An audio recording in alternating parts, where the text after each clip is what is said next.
स्वागत है आप सभी का जयश्री एकेडमी में। आज मैं आप सभी को पढ़ाने जा रहा हूँ पॉलिटिकल इंडियन पॉलिटी के बारे में। इंडियन पॉलिटी में सबसे पहला जो चैप्टर है उसमें मैं पढ़ाऊँगा आपको राष्ट्रपति। क्यों? राष्ट्रपति पूरे इंडिया का प्रमुख होता है, यानी कि पूरे भारत का प्रमुख होता है। उसे भारत का प्रथम नागरिक भी कहते हैं।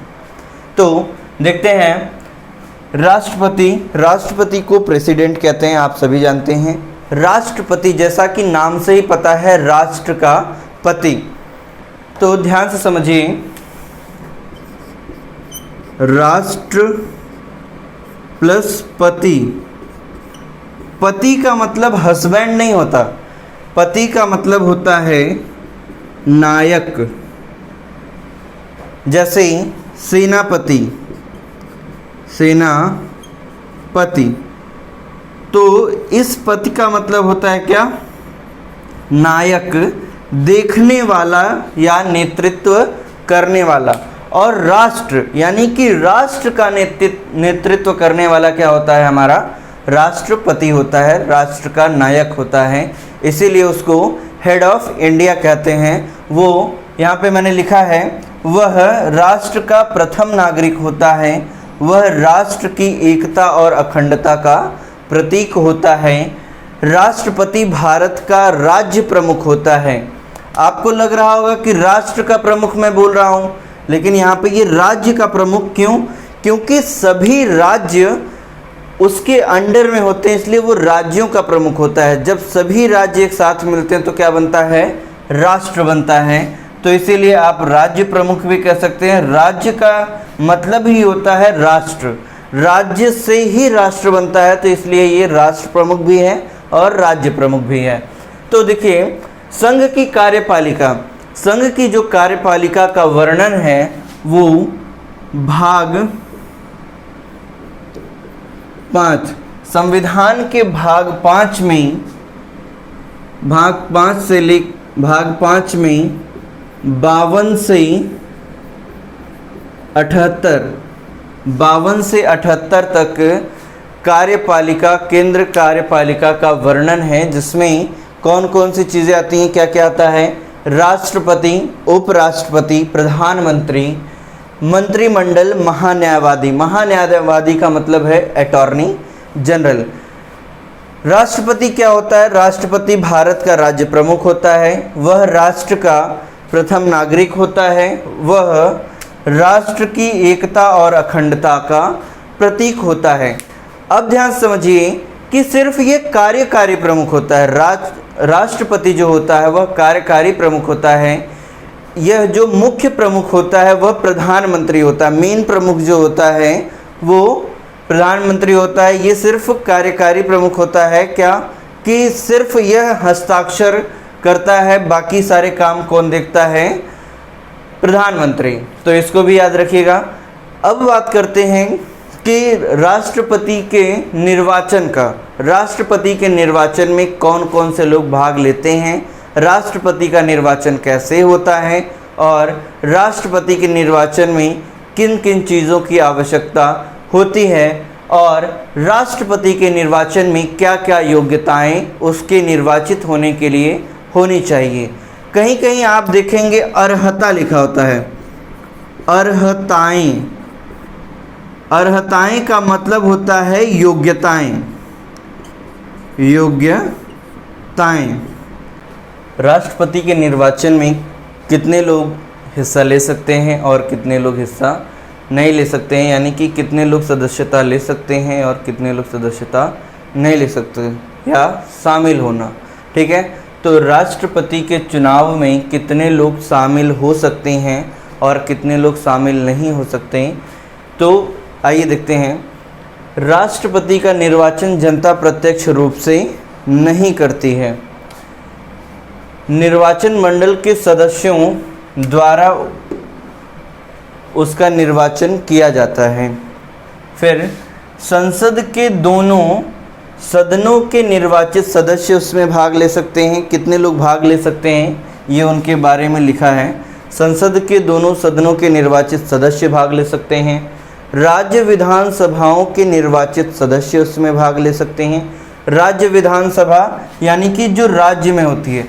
यदि सभा द्विसदनीय है यानी कि राज्य विधानसभा और राज्य विधान परिषद, तो ध्यान रखिएगा राज्य विधानसभा के सदस्य भाग लेंगे पर राज्य विधान परिषद के सदस्य भाग नहीं लेंगे, चाहे वह निर्वाचित हों या मनोनीत हों। लेकिन इसमें भी एक कंडीशन है, क्या? इसके मनोनीत सदस्य, राज्य विधानसभा के मनोनीत सदस्य राष्ट्रपति के निर्वाचन में भाग नहीं लेते हैं। संसद के दोनों सदनों में निर्वाचित मनोनीत सदस्य, ठीक है, यहाँ निर्वाचित सदस्य हैं, तो संसद के दोनों सदनों के मनोनीत सदस्य, चाहे वो लोकसभा के मनोनीत सदस्य हों चाहे राज्यसभा के मनोनीत सदस्य हों, वे भाग नहीं लेते हैं। राज्य विधानसभा के निर्वाचित सदस्य भाग लेते हैं परंतु मनोनीत सदस्य भाग नहीं लेते। केंद्र शासित प्रदेशों दिल्ली तथा पुदुचेरी के विधानसभाओं के निर्वाचित सदस्य भाग लेते हैं पर मनोनीत सदस्य भाग नहीं लेते हैं। और एक बात, एकल संक्रमणीय जो राष्ट्रपति के चुनाव की पद्धति है वह एकल संक्रमणीय पद्धति है। तो पूछा जाता है, आपके एग्जाम में आएगा कि राष्ट्रपति के चुनाव की जो पद्धति है वो क्या है? एकल संक्रमणीय है। ये अनुच्छेद 54 यानी कि 54 में है। अनुच्छेद 54 के अंतर्गत ये आता है। राष्ट्रपति का चुनाव अनुपातिक पद्धति के अनुसार एकल संक्रमणीय होता है और इसमें जब कोई सभा राष्ट्रपति के निर्वाचन से पूर्व विघटित हो गई हो तो उस सभा के सदस्य राष्ट्रपति के निर्वाचन में भाग नहीं लेते हैं। यदि राष्ट्रपति का निर्वाचन होने से पूर्व उस सभा का निर्वाचन या चुनाव हो चुका है तब वे भाग ले सकते हैं। राष्ट्रपति का चुनाव गुप्त मतदान के अनुसार निर्वाचक मंडल के सभी सदस्यों द्वारा होता है। उसमें वे क्रमबद्ध क्रमवार, जैसे नंबर 1, नंबर 2, नंबर 3, नंबर 4, यहाँ पे कोई व्यक्ति है, यहाँ पे कोई व्यक्ति, इन चारों प्लेस पे कोई अलग अलग व्यक्ति है। तो निर्वाचन मंडल के जो सदस्य हैं जब उनको एक स्लिप मिलती है तो उस स्लिप पर वो अपनी वरीयता number 1, number 2, number 3 and number 4 के अनुसार उसको क्या रखते हैं? वरीयता क्रम में रखते हैं। तो यहाँ नाम लिखा होता है, उसके आगे 1, जैसे ये 4 व्यक्ति हैं उसके 1, 2, 3 और 4। किसी व्यक्ति ने सिलेक्ट कर लिया 1, 2, 3 और 4, तो उस व्यक्ति के नाम के आगे वरीयता देना कि कौन से व्यक्ति को प्रथम राष्ट्रपति बनाया जाना चाहिए। राष्ट्रपति बनने के लिए सबसे पहले कौन योग्य है। तो जब वोट बैंक कैलकुलेट होता है तो फर्स्ट नंबर जिसका ज़्यादा होता है, पहली वरीयता जिसकी ज़्यादा होती है और पूर्ण बहुमत से अगर इसकी वरीयता हो जाती है, एक निश्चित अनुपात तक जो सीमा है उस सीमा तक अगर यह अनुपात आ जाता है तो बाकी के वोट बैंक को काउंट नहीं करते हैं और इसको घोषित कर दिया जाएगा राष्ट्रपति। तो ये भी है, यदि कोई व्यक्ति, जैसे 4 व्यक्ति हैं और चारों में पहले की वरीयता साबित नहीं होती है तो पहले की पूरी वरीयता उठाकर हम किसको दे देते हैं? द्वितीय वरीयता वाले को। और अगर ऐसे नहीं होता तो तीसरे, फिर चौथे को, फिर ऐसे जिसको सबसे ज़्यादा वरीयता मिलती है तो ऐसे कंडीशन में क्या करते हैं? हम उसे क्या घोषित कर देते हैं कि यह राष्ट्रपति है।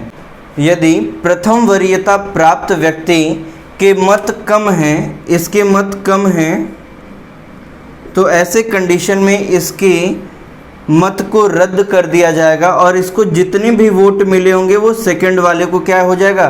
ट्रांसफ़र हो जाएगा। और ये एक निश्चित अनुपात तक जब इसकी भी वरीयता साबित नहीं होती है तो इसके मतों को भी रद्द कर दिया जाता है। फिर इसका वोट, इन दोनों का वोट बैंक तीसरे को, अगर इसकी भी वरीयता साबित नहीं होती है तो इसके भी मतों को रद्द करके मतों का स्थानांतरण कर देंगे हम किसमें, चौथे नंबर के व्यक्ति में। तो ये सब है। जिस वरीयता 1 2 3 4 ये तो नंबर वाइज व्यक्ति है, लेकिन वरीयता क्रम, वरीयता यानी कि किसको अधिक वोट मिला है और किसको कम वोट मिला है, जैसा निर्वाचन मंडल के सदस्य वरीयता देंगे उस वरीयता के हिसाब से हम इन मतों को रद्द करके दूसरे व्यक्ति में स्थानांतरण करते हैं। और यदि राष्ट्रपति के चुनाव से संबंधित कोई भी इश्यूज क्रिएट होते हैं, इश्यूज का मतलब कोई भी समस्या आती है या आप राष्ट्रपति के चुनाव को चुनौती देते हैं कि इसमें कोई धांधली हुई है, तो ऐसे कंडीशन में क्या होगा कि यह सुनवाई कहाँ होगी, सुप्रीम कोर्ट में, उच्चतम न्यायालय में होगी। और इस व्यक्ति, किसी भी व्यक्ति को, किसी भी राष्ट्रपति के चुनाव को इस आधार पर चुनौती नहीं दी जा सकती कि निर्वाचक मंडल अपूर्ण है। अपूर्ण का मतलब जैसे ये निर्वाचक मंडल है, इसमें कोई एक सदस्य नहीं है, तो इससे कोई मतलब नहीं है, इस आधार पर आप उसको चुनौती नहीं दे सकते हैं। यदि किसी भी कारणवश या अर्हता यानी अयोग्यता, योग्यता, कुछ ऐसी अयोग्यताएं हैं जो राष्ट्रपति के अंदर नहीं है, जैसे कि वह 35 वर्ष की आयु का नहीं है, या वह भारत का नागरिक नहीं है, या वह किसी भी लाभ के पद पर है, तो ऐसे कंडीशन में अगर वह है तो उसे किसी पद को, किसी एक पद को छोड़ना पड़ेगा, या तो उसे लाभ का पद ग्रहण करना होगा या तो उसे राष्ट्रपति का। या 35 वर्ष की आयु पूरी अगर नहीं है तो उसके राष्ट्रपति की सदस्यता को क्या कर दिया जाएगा, रद्द कर दिया जाएगा। और यदि सुप्रीम कोर्ट यह घोषित करता है कि राष्ट्रपति जो है वह किसी तरह से अयोग्य है, राष्ट्रपति के अयोग्य पाए जाने के बाद भी यदि उसने इस निर्णय से पहले कोई भी कार्य कर दिया है, किसी भी आदेश पर साइन कर दिया है, कोई भी बिल पारित कर दिया है, तो वह बिल वैलिड माना जाएगा, मान्य माना जाएगा, पारित माना जाएगा, उसमें कोई भी चेंजेस नहीं होगा। और जो नया राष्ट्रपति भी आएगा तो उसे सुधार कर सकता है, लेकिन उसे हटा नहीं सकता है।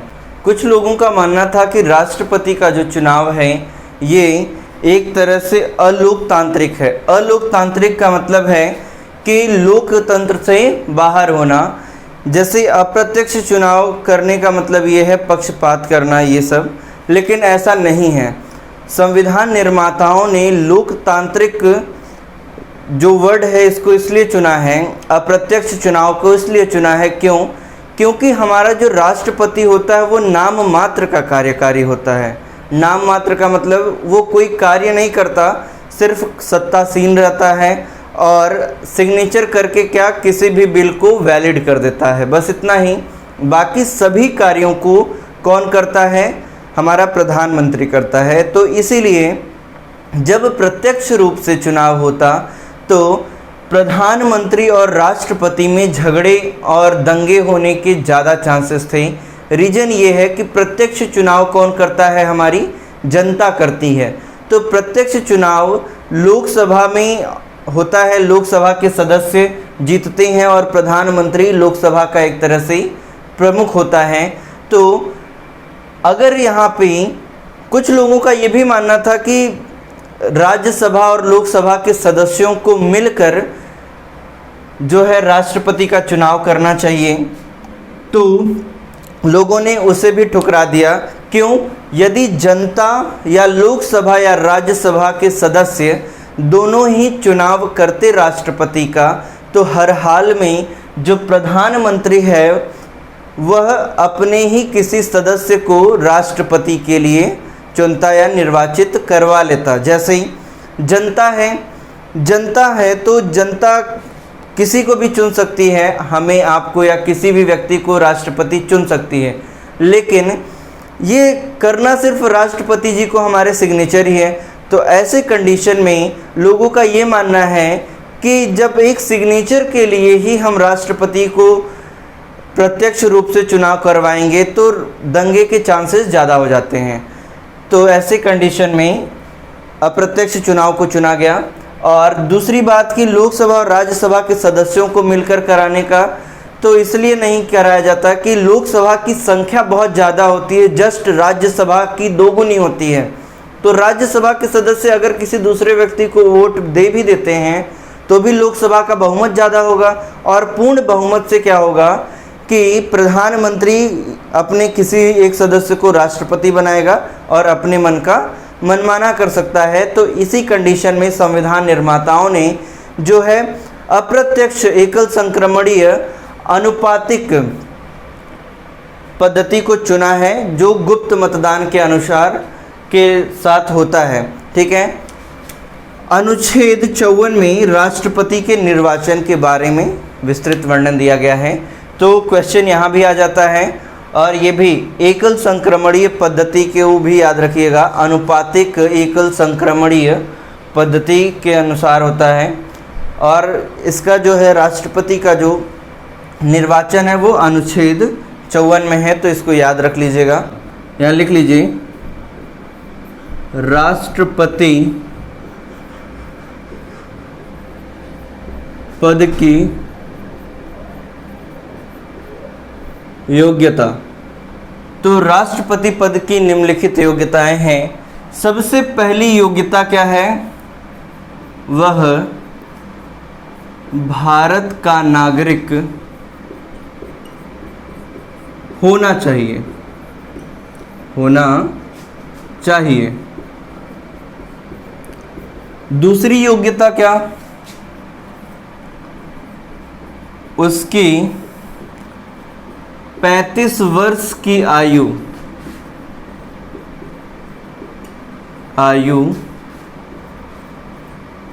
पूर्ण होनी चाहिए।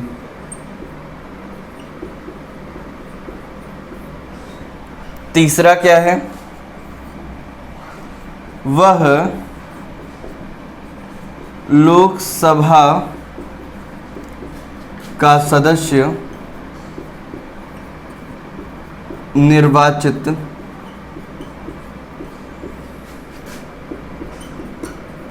होने के योग्य होना चाहिए, योग्य होना चाहिए। चौथा नंबर, वह संघ तथा राज्य में किसी भी सरकारी या सार्वजनिक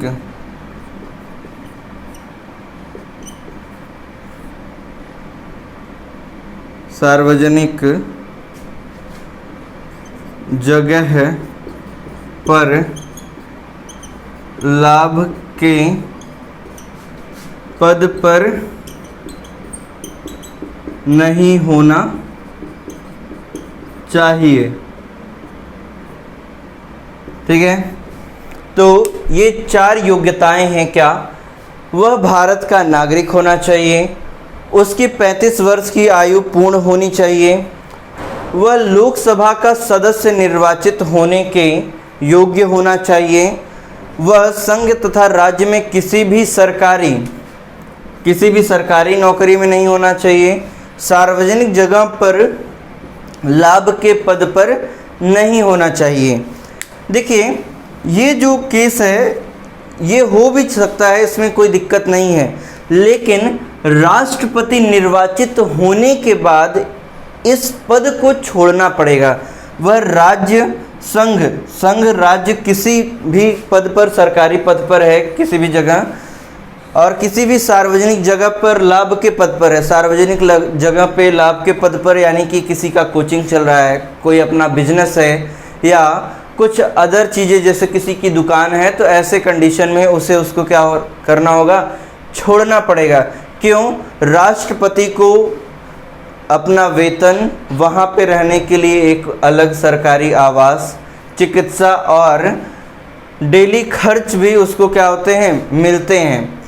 तो इसलिए ये बोला जा रहा है। और राष्ट्रपति की सैलरी भी इतनी है कि ताकि उसे किसी भी चीज़ की लालच ना हो इसलिए वह भारत का प्रथम नागरिक है, इसलिए उसको सर्वोच्च सैलरी प्रोवाइड की जाती है ताकि वह किसी अन्य जगहों पर लालच में पड़कर भारत की निष्ठा, एकता और अखंडता के प्रति विश्वासघात ना करे। इसके अतिरिक्त कुछ अन्य योग्यताएं भी हैं, जैसे राष्ट्रपति के चुनाव के लिए कम से कम 50 प्रस्तावक व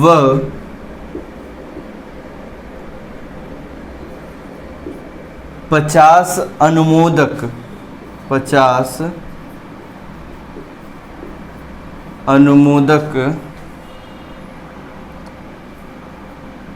सदस्य होने चाहिए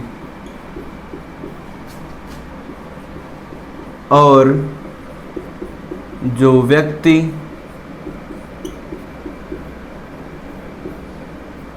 राष्ट्रपति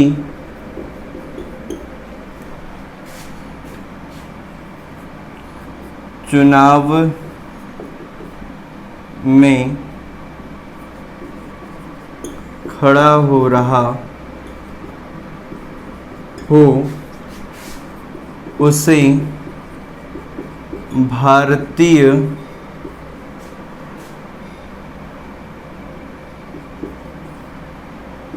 रिजर्व बैंक में 15,000 रुपये जमानत राशि के तौर पर जमा करने होंगे।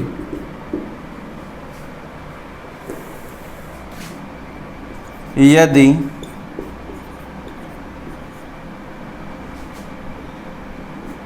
उनके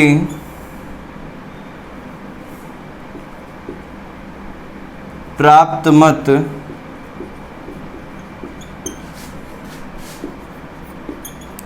कुल मतों या कुल प्राप्त मतों से मतों के 1/6 भाग से कम होंगे तो उनकी जमानत राशि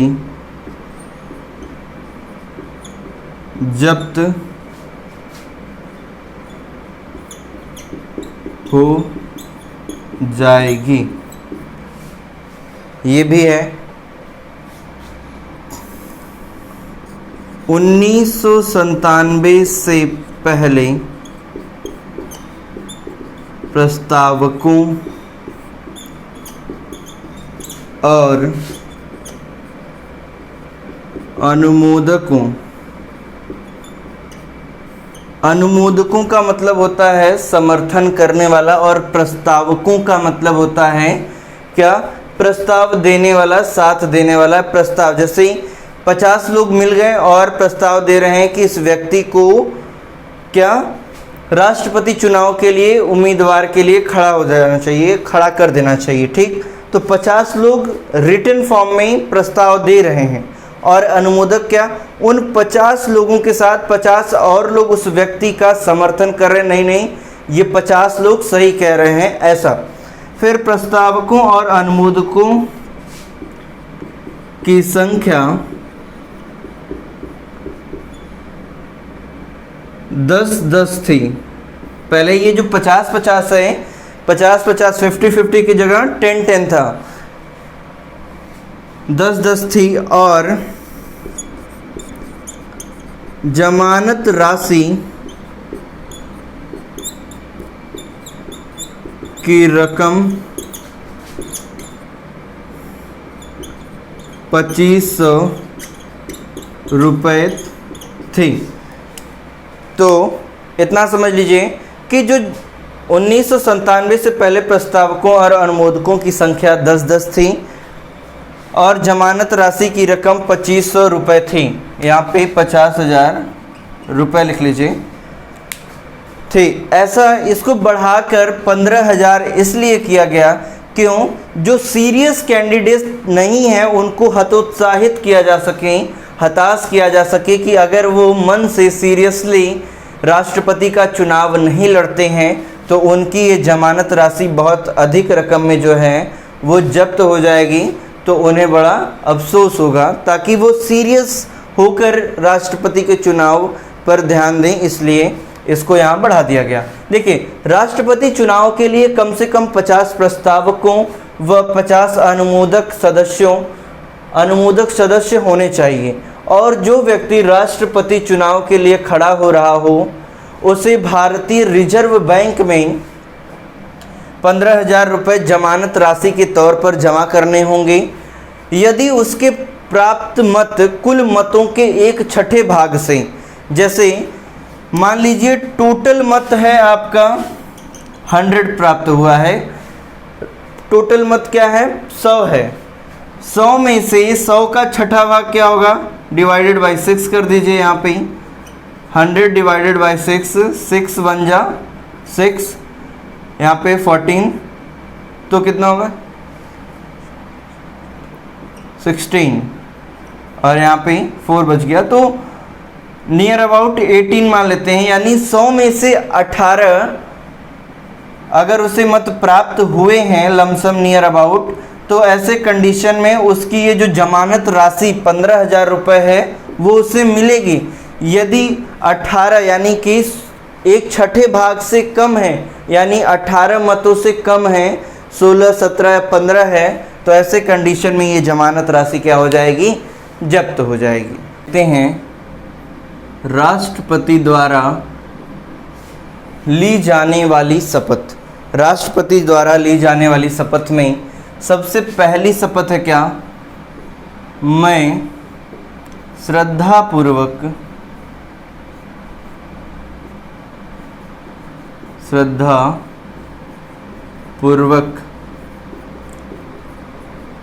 राष्ट्रपति पद का पालन करूंगा।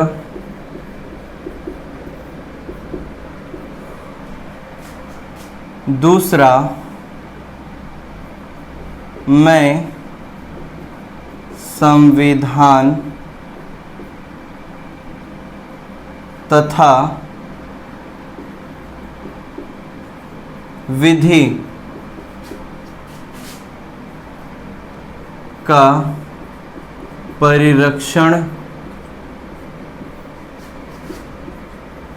संरक्षण करूंगा। तीसरा, मैं सदैव भारत और भारत की जनता के लिए कार्यरत रहूँगा। ठीक है, तो ये राष्ट्रपति द्वारा ली जाने वाली शपथ है क्या, मैं श्रद्धापूर्वक राष्ट्रपति पद का पालन करूँगा, मैं संविधान तथा विधि का परिरक्षण और संरक्षण करूँगा, मैं सदैव भारत और भारत की जनता के लिए कार्यरत रहूँगा। भारत और भारत की जनता के लिए कार्यरत होना यानी कि कोई बाहरी चीज़ें या आउटर एलिमेंट डिस्टर्ब कर रही है तो उसके लिए हमेशा तात्पर्य रहना, और भारत की जनता को कोई तकलीफ़ नहीं हो रही है उसके लिए हमेशा क्या रहना, तैयार रहना। ये जो शपथ है ये राष्ट्रपति को दिलाता कौन है, राष्ट्रपति को यह शपथ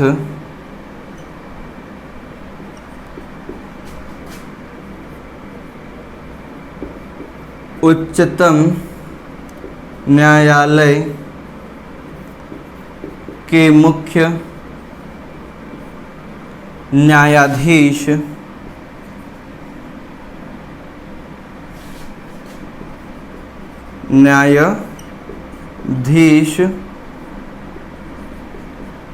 या उनकी गैर मौजूदगी में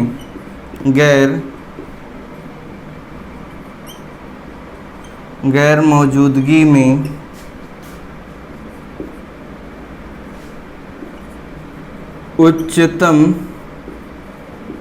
न्यायालय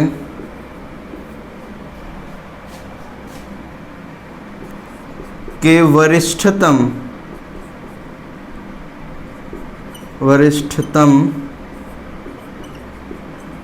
न्यायाधीश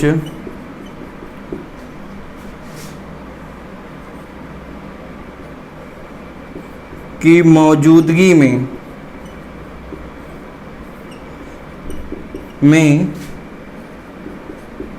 दिलाया